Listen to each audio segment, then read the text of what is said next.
Welcome back to the Gardening with Joe and Holly radio show. Thank you for being with us today. Want to find out more information about those sponsors that support the program to allow it to be heard on your station each week? Our parent website, thewisconsinvegetablegardener.com, underneath the Season 9 tab at the top of the page. Well, Holly, there are invasive plants in which are growing in our very backyard. Some of us may be aware of it. Others may not. We're going to go over these so you're aware. Now, just because a plant is classified or identified as invasive doesn't mean it's necessarily bad. Nope, that's very true. And you can benefit from or have benefits. It can benefit you. It can benefit you. So one is dill. I don't think dill just grows on its own typically, unless somebody planted it there. But you want to be aware if you are going to grow dill, it can become a spreading wildfire very quickly after 1 year. So there are some places where dill is prohibited or frowned upon because of its ability to spread so rapidly. Yeah, even if you grow it in containers, it reseeds, and then it's going to reseed into the soil beneath wherever that container is. So if you want to grow dill, you could realistically do it like on a patio or something, a porch, a cement, your driveway. I don't know. We had it in containers 15 years ago, and then we transitioned that area into an in-ground garden, and we still have more. We still have dill every year, but it is finally, after 15 plus years, I'm able to catch more and more of it, and it's going slowly diminishing in quantity in the garden. Yeah, so just keep that in mind with dill. You have to be very aware, careful, mindful with it. So then we have mint, and mint is fine in containers. It doesn't only in containers. I mean, you can put in the ground, but again, it's going to spread. It is something that will spread. Is it going to take over your whole garden? Not necessarily, but it will spread. And so it's advised to do it in containers. You can grow plenty of mint in containers. Yeah, that's what you want to do. Or you could grow like mint basil mint basil. But anyway, you want to be cautious because the only way really to extract it from your area is through a chemical means, and many people do not want to go to that level of controlling mint.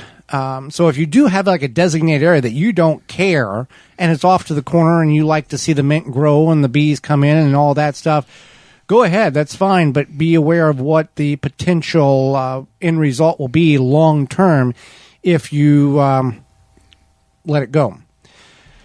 Jerusalem artichokes. What are, first of all, for those who continue to hear that, it's not like the artichoke in which the artichoke heart and that type of thing, the above plant flower. What is Jerusalem artichokes? There's artichoke, and then there's Jerusalem artichokes, two separate plants. Not my friend artichoke. Okay. So anyway, Jerusalem artichokes, sunchokes, some people call it sunchokes. They're related to like the sunflower, dahlia family, and they put on this nice flower, but they grow this root that is like a less starchy potato, I guess you could call it. Kind of looks like a knot, like a gnarled potato, and they're delicious, but they are kind of invasive. They're not as invasive as something like mint or dill. They spread, but they don't spread super rapidly or fast, but they will spread. So, and we tried to grow them in containers once. We have and did successfully, yes. So that is an option.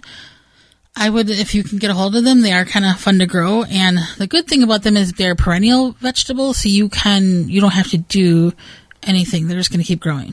Now, when we say invasive, we're not saying that it's going to dance across the yard, but in 5 years, it will move 2 or 3 foot beyond the perimeter in which you have it currently planted.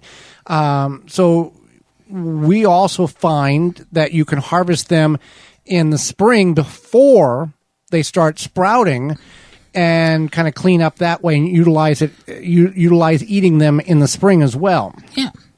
That's a good tip. So raspberries and blackberries, these do spread. They're kind of like the sunchokes where they're not going to spread super rapidly, but they do spread.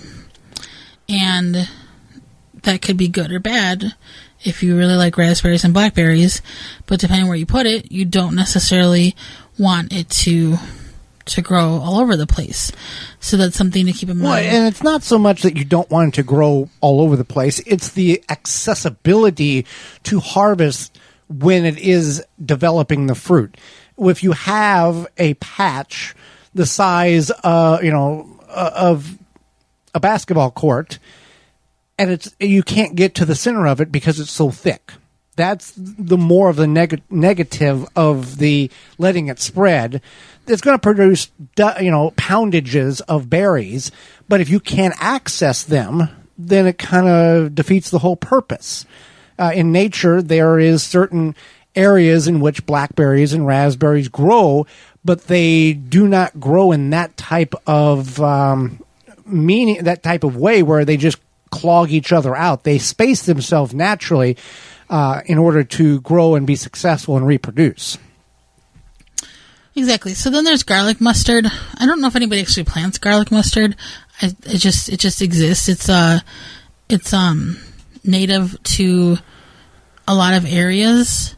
I've never heard of anybody actually planting it though.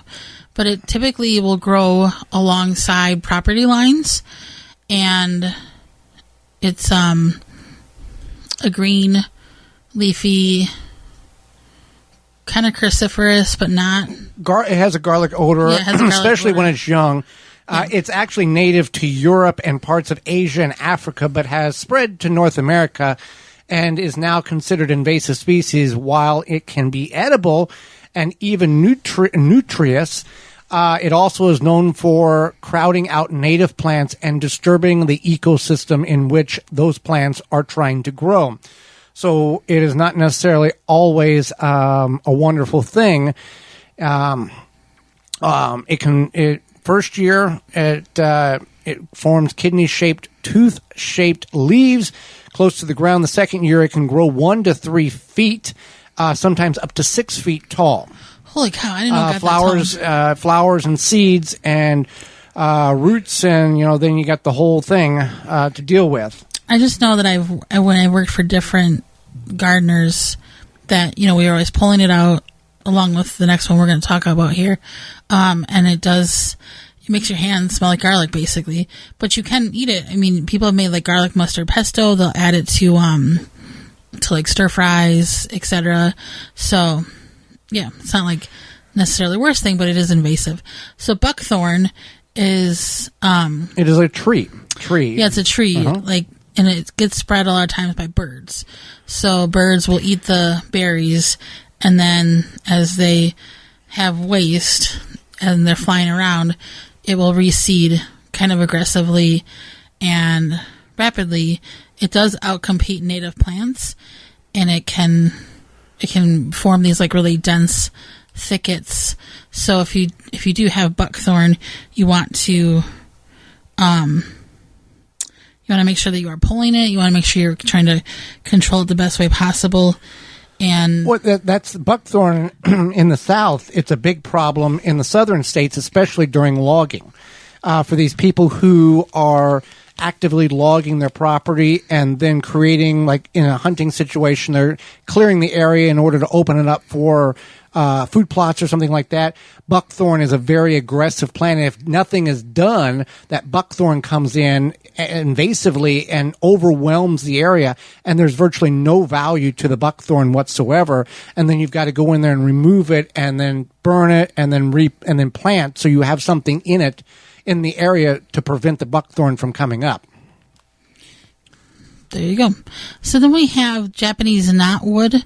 This is a tall bamboo-like plant, and it can spread aggressively. It damages infrastructure, and it can even tear up roads and foundations. So it looks like bamboo, and if you do see this, you want to make sure you are getting rid of it. You can pull it. You can use certain sprays on it that we typically don't advise you to use, but you want to make sure that if you know that it exists in your backyard or wherever, you want to get control of it because it can be very invasive quickly. Buckthorn, I need to correct that. Buckthorn is more of a northern. I was thinking of a different. I can't remember what I'm thinking of. but based on the maps, it's an area in which the northern portions of the United States is more affected than the southern part. So there's some other plant down there that I'm not correctly identifying as being a problem down there. So another one I want to talk about is this wild parsnip. A lot of state parks here where we are in Wisconsin will warn people about this. Very dangerous plant, yeah. It's very dangerous. It has a sap, that's what it is, that can cause severe skin irritation, but it also looks something like Queen Anne's lace, the flowers. Right, which looks like a carrot going to seed. Right. Yeah. So people think, oh, that's a pretty flower. And then you pick up the flower, and then all of a sudden you have the skin irritation, and it's not good. So the wild parsnip, if you come upon something that looks like the Queen Anne's lace, which is like the white, like Joy said, like a carrot top coming to seed, you want to make sure you're aware, especially like a lot of these state parks here in Wisconsin, they'll warn people, it's wild parsnip time, especially like in the late summer is when they are at their like full flowering, blooming time, and just to be aware. And yeah, so that's wild parsnip. Obviously, if you pull it out, don't eat the roots. That would not be good. I would just stay away. Typically, if you see something that you don't know what it is and you're out like walking in nature, don't touch it. Right. Yeah. One of the more invasive plants in the South is kudu, Kudzu. Grows out of control quickly and spreads through its runners. So that's another problem that you can face in the South. Kudzu. So then we also have purple loose strife. I've heard about this my whole life because it is an invasive plant, and it's around wetlands typically, and it's a really pretty looking flower. It mimics the stargazer flower in a way, and it just takes over the wetlands. Well, summer is soon to be over, Holly, and the kids are getting back in school. Yep, it's that time of year. Nights are getting longer, and you will have probably forgotten about your yard at this time. Just because it's fall, we don't want to forget about our yards, and those Japanese beetles won't forget either. They may be gone, but they're not far. They may have feasted on your roses and berries. They laid eggs in your turf so they can start again next year. You can take a stand with Phylum's Grub Gone. Grub Gone is a non-chemical BT granular that specifically targets scarab pests and their larvae. Simply apply the granular with spreader, irrigate it into the soil, and let the naturally occurring bacteria do its job.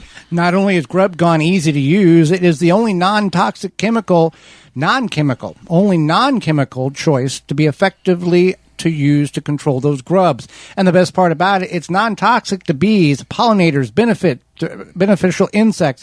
In fact, Grub Gone has no label restrictions for use around flowers, so you don't have to worry about this fall toxifying your flowers and then devastating your pollinators. You can find all this out at grubgone.com or phyllumbioproducts.com.